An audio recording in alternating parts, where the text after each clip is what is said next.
I'm sure this is a video that you've been waiting for. This is just a review of my own periodic table that I made from scratch. And starting off with hydrogen, nothing there. We're going to review all the elements at once. But helium, same thing, there's nothing there. Hydrogen's the only one that doesn't fit. But we have carbon, the lightest one. Maybe not, but this is graphite. It's mainly used in pencils. What's cool about it is it's shiny and cold like a metal, but it's not metal at all. The same thing for this. This is sulfur. It's, pyrite. Pyrite contains 53% sulfur, but it also contains 47% iron, but it's also shiny and cold like a metal, but it's not metal.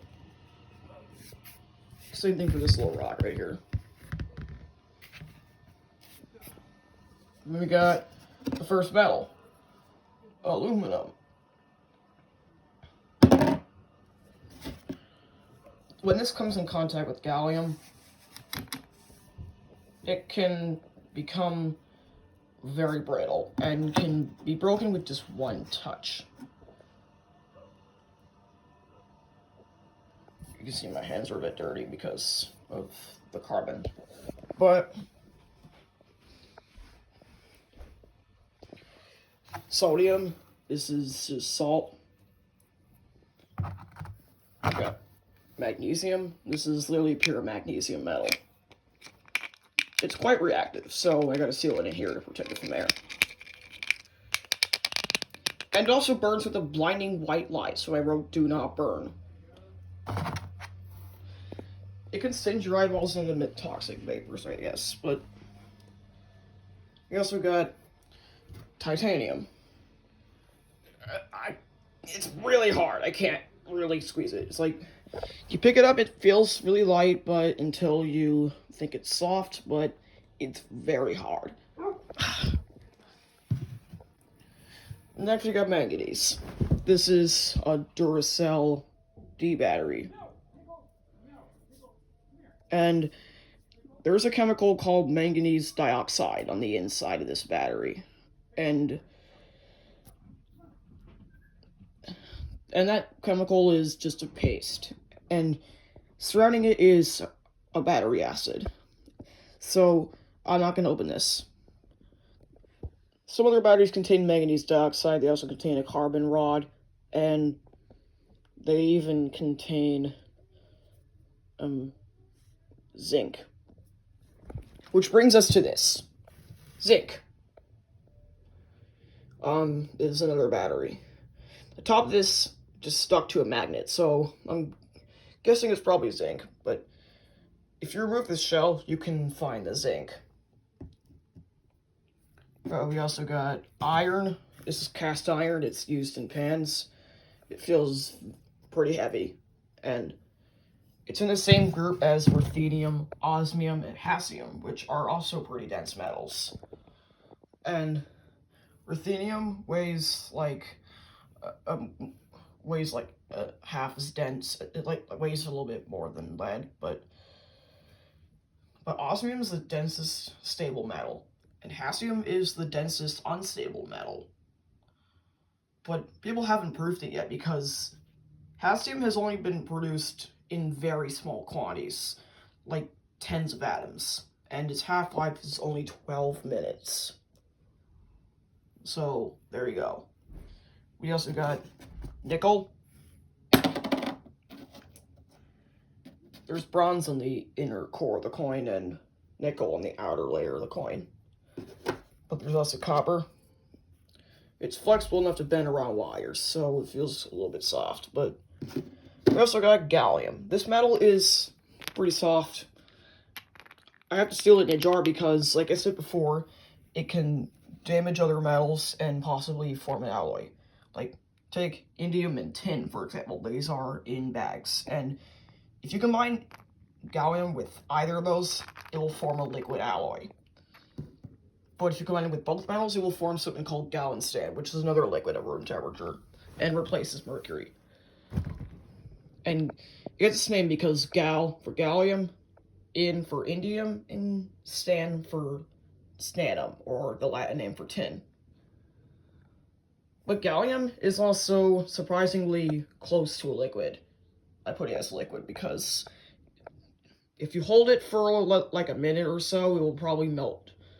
But I've got cold hands, so probably not. It took me 20 minutes to melt it once. But as you can see, there are no transition metals in the fourth row. Well, we also got indium and tin. These are both soft metals. Indium can easily be bent, and tin is a little bit hotter, but they're both able to be flattened easily. And next we got tungsten. This is heavy. It weighs like 2/3 of a pound. Its density is surprisingly 19.3 grams per cubic centimeter. And it's nothing compared to titanium. Titanium is 4.51 grams per cubic centimeter. So, you can easily tell the difference in weight between titanium and tungsten. Like obviously, this one is tilting my hand a little bit and is at a lower height than titanium, so obviously this is tungsten, so I gotta put it back on here. W Ti. That's how simple it is. And then we got gold. Yes, this is real gold. These are gold flakes. This is the cheapest way you can buy gold. But wait, you can also buy it like atoms, I guess, but atoms are very small quantities. You can actually see the gold in here, but if you open it, you'll possibly spill gold, and that's why I've got a massive gold all over my table. And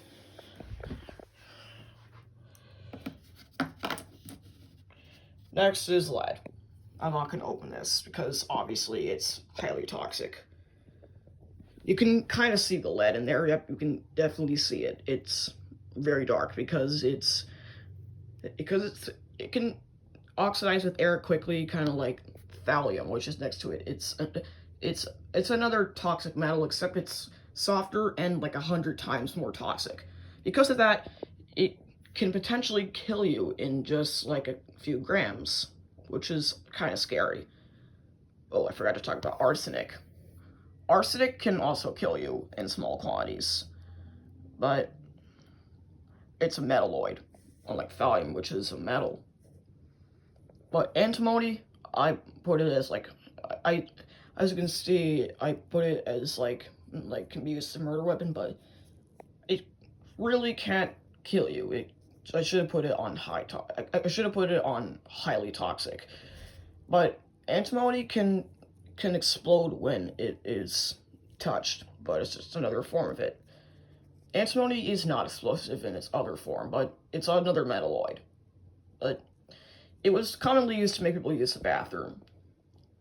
We also got tellurium. This one smells like garlic, so it can also become a problem. It's also rarer than platinum, even though it's a lot cheaper. So tellurium can make your breath smell like garlic. And selenium-34 is a nonmetal and can also do a similar thing, except selenium can smell like rotten garlic. Sulfur smells like rotten eggs, but polonium, the first radioactive one, I mean, not the first one, but the third radioactive one. We also had technetium and promethium, which I haven't talked about yet. Promethium is used in some watches, but it's mainly used in research because it's extremely rare.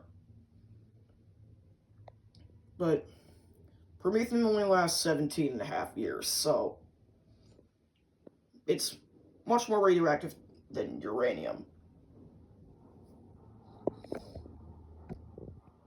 I also got the magnetic one, gadolinium, dysprosium, holmium, erbium, those are magnetic too. Iron, cobalt, and nickel, and also are also magnetic, but we also got chromium, that's magnetic too. But neodymium is used in magnets, but you should not buy neodymium magnets. Those can possibly destroy anything in your bedroom or something. But neodymium, like pure neodymium metal, has to be cooled down to a very low temperature in order for it to become magnetic. But that's it for the lanthanides. The lutetium right here is mainly used in research, even though it's not radioactive, but it's used in some things. But we also got bismuth, the last stable element, and polonium is very deadly. It was used as a poison by Vladimir Putin himself, so you should never have polonium around you. If you did, you probably already know because you'd be dead. And astatine, this one can easily cause a nuclear explosion in your lab and can set your building burning to the ground, so you should not have it. Its half-life is only 8 hours. 8 hours! That's how short-lived it is. So, it's also impossible to find astatine, so there's only like 20 grams of it on Earth at any given time. But radon can also do a similar thing. It's another noble gas. But even though polonium's in the smelling elements category, we don't know what it smells like, because if you smelled it, you're dead. Next, I'm going to review this one. Uranium. This is my most stable one. I mean, like, most stable radioactive one. It shares a spot with protactinium. Well, protactinium is more radioactive, but it contains small amounts of it. It glows when it spots it with UV. And all the actinides are radioactive, starting from actinium, and we got thorium, which is the least radioactive element, and plutonium, the most dangerous one. And we also got nobelium, the most radioactive actinide.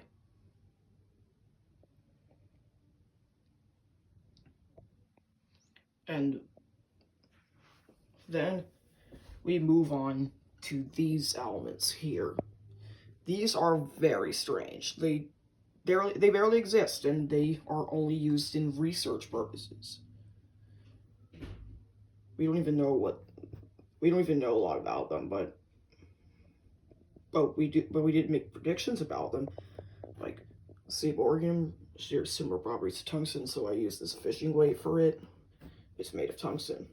And we got darmstadtium, which is in the same group as nickel.